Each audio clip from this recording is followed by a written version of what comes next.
Hello guys, welcome to Diana voice over. இன்னைக்கு நீங்கள் கேட்க போகிற கதை ரொம்பவே சுவாரஸ்யமானது. இந்த கதையை நீங்கள் கேட்கணும் அப்படின்னா என் கூட சேர்ந்து டைம் ட்ராவல் பண்ணணும்.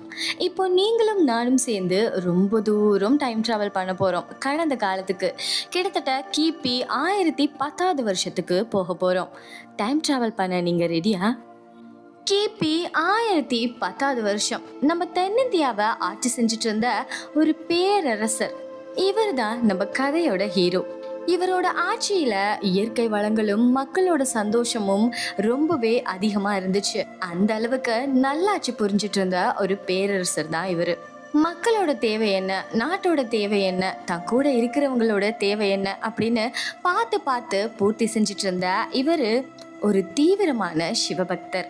தாம் பயணம் செஞ்சு போற இடங்கள்ல எல்லாம் ஒரு சிவன் கோயிலை நிறுவுறது இவரோட ஒரு ஹாபியாவே இருந்துட்டு இருந்துச்சு.